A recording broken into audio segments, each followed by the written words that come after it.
Aisha was never loud. She never fought for attention, never interrupted meetings, never laughed the loudest in the room. She believed good work spoke for itself.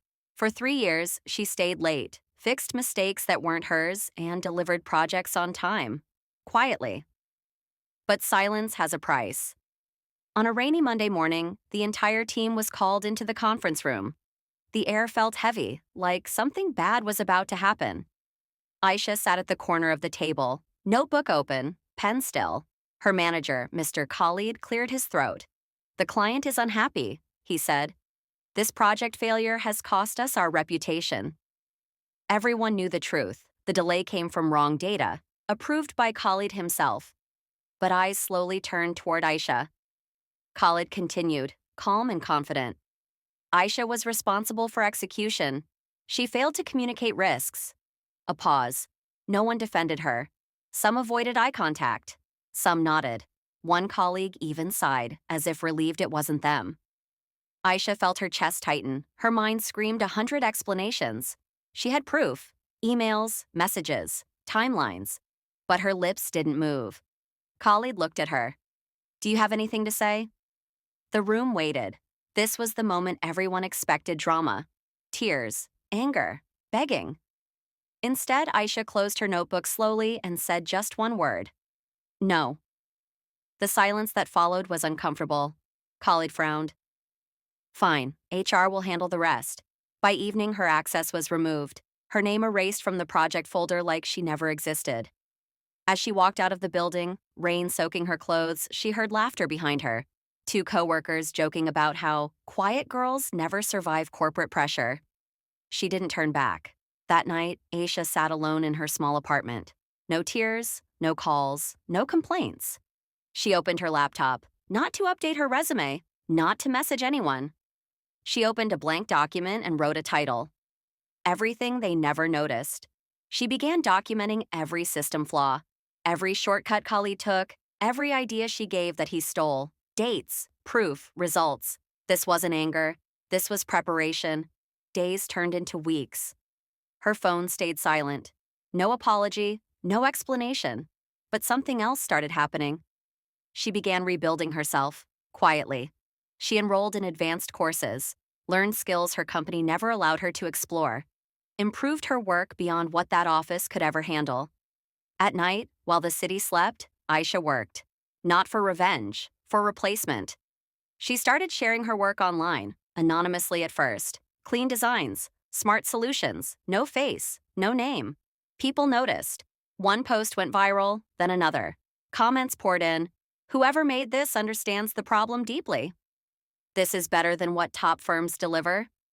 Aisha watched silently. One evening, she received an email from an unknown address. "We've been following your work. Can we talk?" She stared at the screen. For the first time since that meeting room, she smiled. They thought her silence meant she lost. They didn't know. She was just getting started.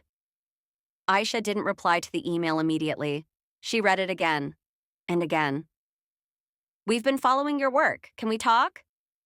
No company name, no logo, no explanation of how they found her. Anyone else might have replied within seconds. But Aisha had learned something important in silence. Power moves slowly. She closed the laptop and made tea. Only after calming her thoughts did she respond. One simple sentence. "Tell me what you want to talk about." The reply came faster than expected. "Your problem-solving approach, your understanding of systems, and the fact that you never seek attention." That line made her pause. They knew her better than her own company ever did. The call was scheduled for the next evening. When the video call connected, Aisha didn't see one person. She saw three. Two men and one woman. Calm faces, professional tone. The woman spoke first. "I'm Sarah. We run a global consulting firm, remote first." Aisha listened, didn't interrupt. "We don't usually reach out like this," Sarah continued. "But your work, it's rare." They showed her screen recordings, her anonymous posts, her designs, her system breakdowns. "We tested them," one of the men added. "They worked." Aisha felt something unfamiliar rise in her chest. Validation, not praise, not sympathy, respect. "We want to offer you a position," Sarah said. Senior strategy consultant, full autonomy, triple your last salary. Silence. Not shock, not excitement. Aisha asked one question. Why me? Sarah smiled softly. Because when others complain, you improve. The offer letter arrived an hour later. Aisha didn't celebrate. She slept. The next morning, she woke up early, opened her old company's website, and looked at the project she was blamed for. Still failing, still broken, still using her ideas. Incorrectly. She closed the tab. That chapter was done. 3 months later. Aisha worked from home now. No office politics, no forced smiles, no credit thieves. Her work traveled across countries while she stayed silent. Her name slowly gained weight. Not loud, not flashy, heavy. Meanwhile, inside her old company, things were falling apart.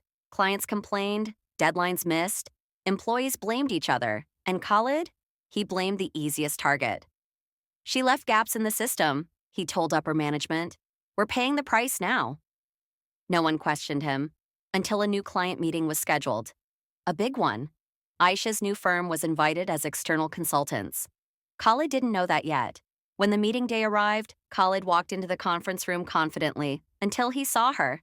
Aisha, calm, professional, unbothered, not in the corner, at the head of the table. Their eyes met. For the first time, Khalid looked uncertain. Aisha? He asked, forcing a smile. You're here? She nodded politely. Yes, I'm leading this review. The room went quiet. She didn't accuse him, didn't expose him. She simply presented facts, data, timelines, system flaws, all traced back to management decisions. Khalid shifted in his seat. Sweat formed on his forehead. As the meeting ended, the client spoke clearly. We'll continue, but only if this team follows her recommendations. Aisha closed her laptop, still silent, still calm. As she stood up to leave, Khalid finally spoke. Aisha, we need to talk. She looked at him.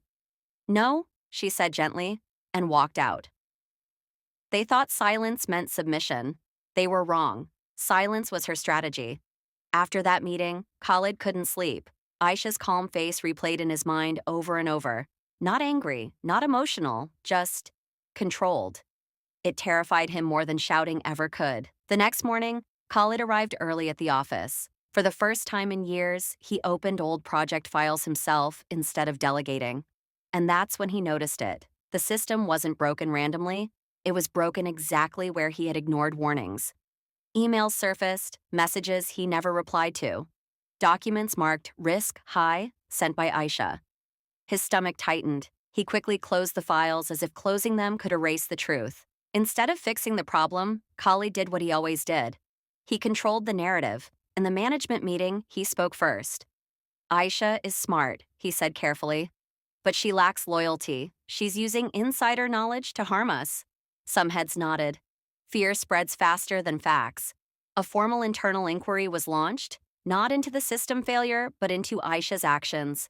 No one informed her directly. She found out through a forwarded email from a junior employee, someone she once helped stay late to finish work. Aisha read the mail silently. Accusations, words like conflict of interest and data misuse. She didn't panic. She didn't call a lawyer. She didn't respond.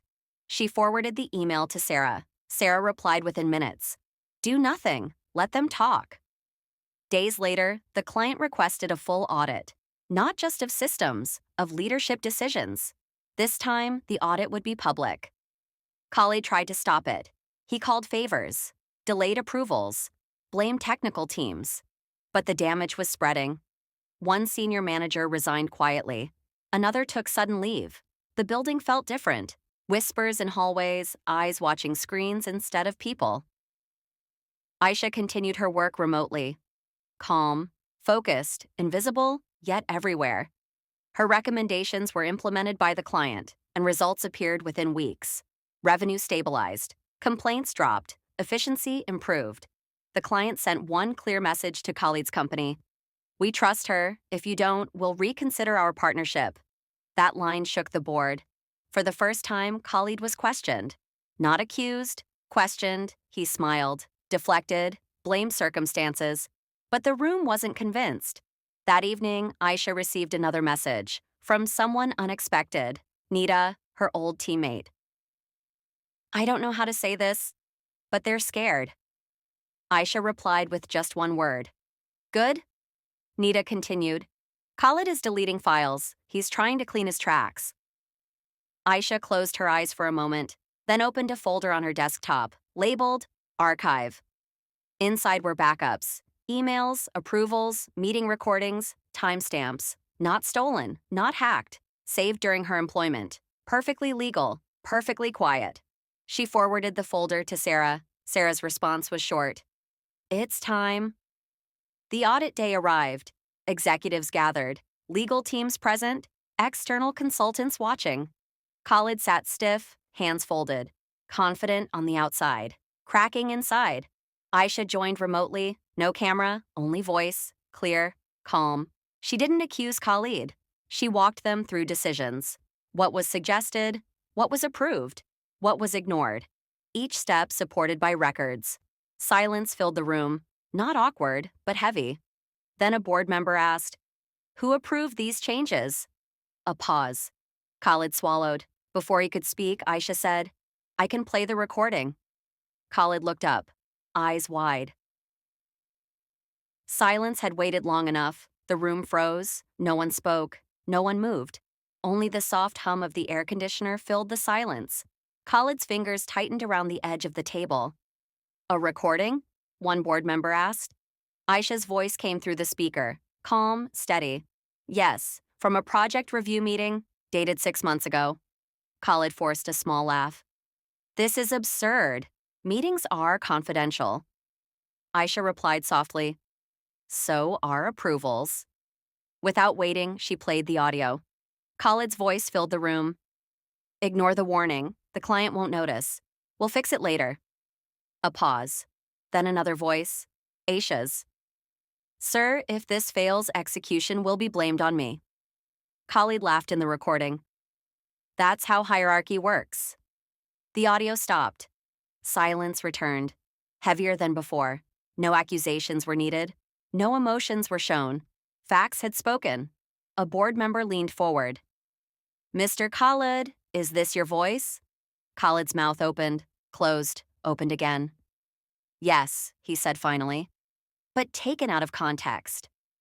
Aisha responded immediately. Would you like the context? Another click.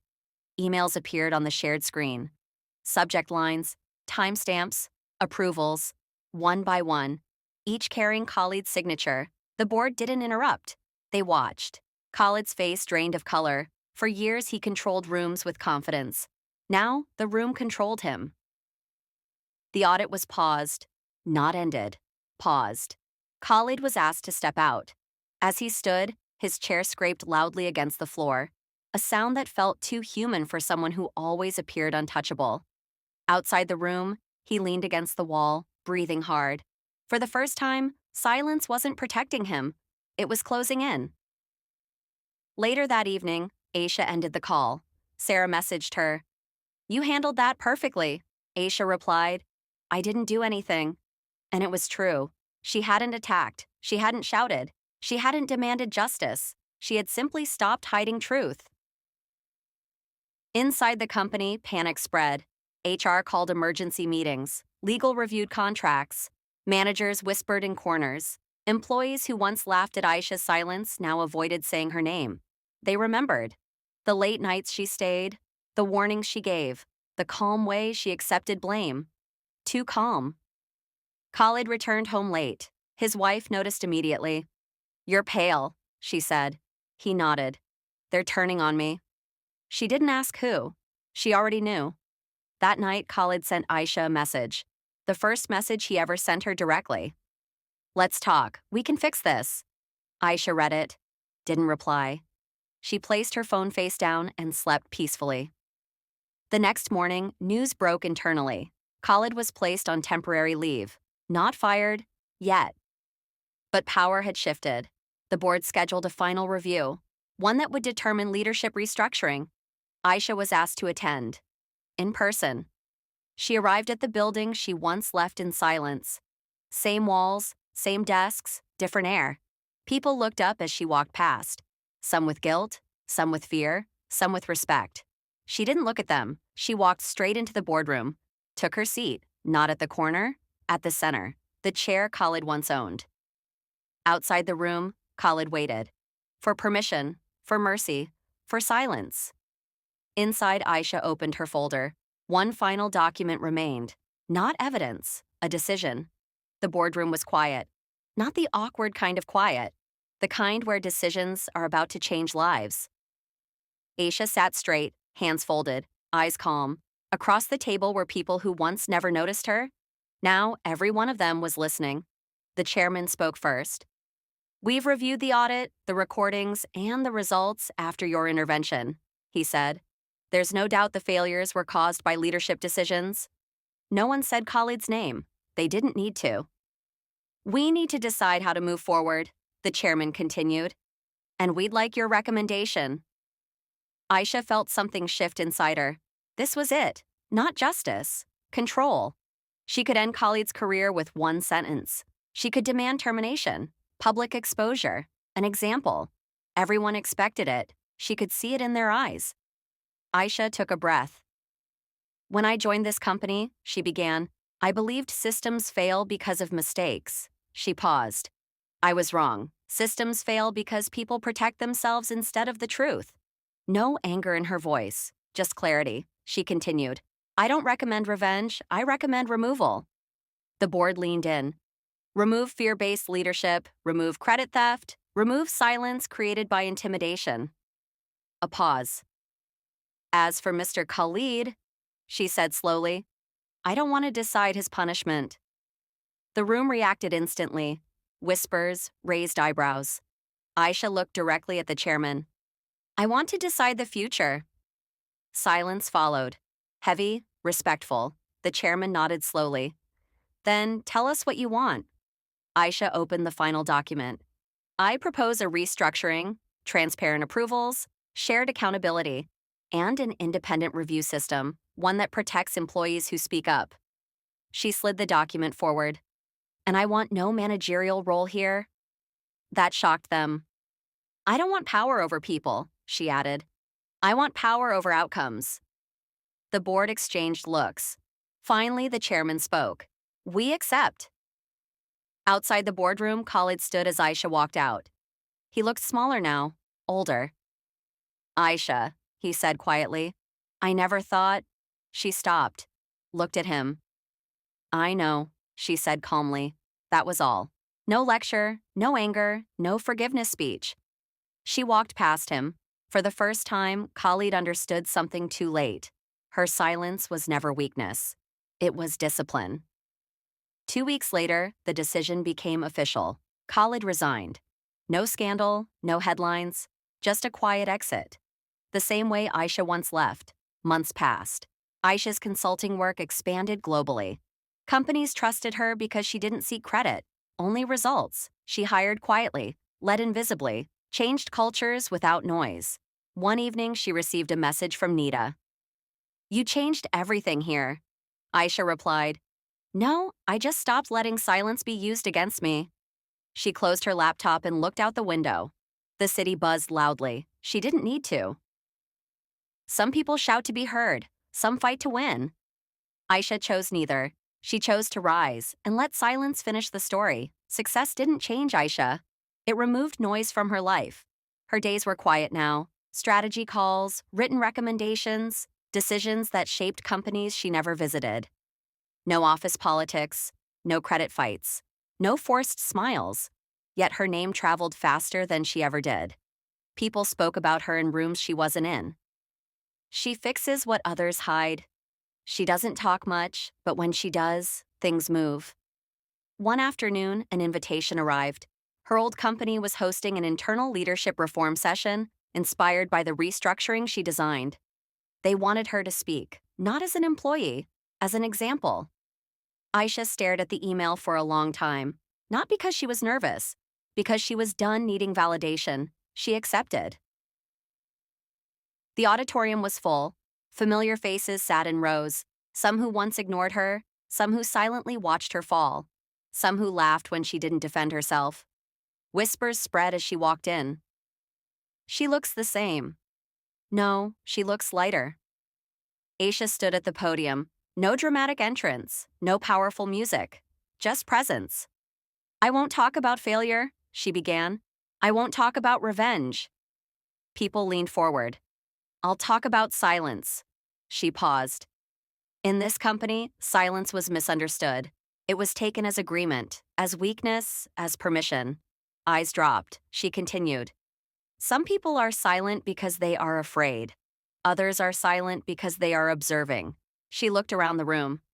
I was the second kind. The room stayed quiet. Not uncomfortable, respectful. I documented, I learned, I prepared, she said calmly. Not to destroy anyone, but to make sure I was never powerless again. No names were mentioned. None were needed. I didn't win because I spoke louder, she concluded. I won because I spoke last. Applause followed. Not loud, sincere. After the session, people approached her. Apologies came. Awkward, delayed, unnecessary. I should have spoken up. I didn't know the full story. We failed you. Aisha listened, nodded, but didn't collect apologies like trophies. She had moved beyond that stage. Later that evening, she received a message from an unknown number. This is Khalid. She didn't reply immediately. Minutes later, another message arrived. I wanted to say, I understand now. Aisha typed slowly. Understanding late doesn't change the past, but it can change who you become. She sent it. No anger, no satisfaction, just closure. That night, Aisha sat by her window, city lights blinking like distant thoughts. She remembered the girl who sat in the corner of meeting rooms, who carried proof but not courage, who thought silence meant safety. She smiled softly. Silence wasn't safety. Preparation was. Somewhere inside her old company, things were different now. Managers asked before deciding. Employees documented instead of absorbing blame. Silence was questioned, not exploited. Aisha didn't stay to watch. She had built something better. Her phone buzzed again. Sarah. Ready for the next chapter? Aisha closed her laptop. Stood up. Yes, she replied. Because the strongest revenge isn't being seen. It's becoming untouchable. Aisha never went back to that building again. She didn't need to. The place had already learned her lesson, quietly. Months passed. Her work reached places her voice never did.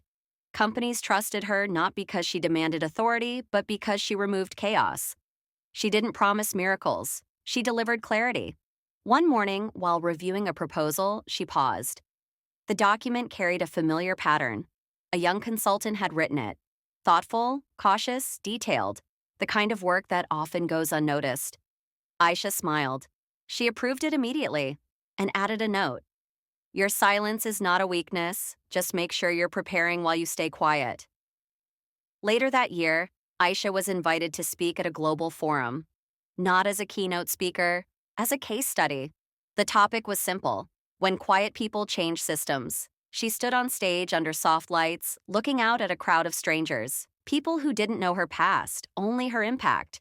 She didn't tell her story. She told them a truth. Most people think revenge is loud, she said. Arguments, exposures, public wins. She paused. But real revenge is replacement. The audience leaned in. When you don't fight for space, she continued, you build something so strong that space comes to you. No applause yet. She finished with one final line. Silence is dangerous only when it's empty. Fill it with skill, proof, and patience, and it becomes power. The room erupted. Back home that night, Aisha opened an old folder on her laptop, labeled Before. Inside were rejection emails, meeting notes where her ideas were ignored, that final HR message. She didn't feel pain. She felt distance, like looking at a different person.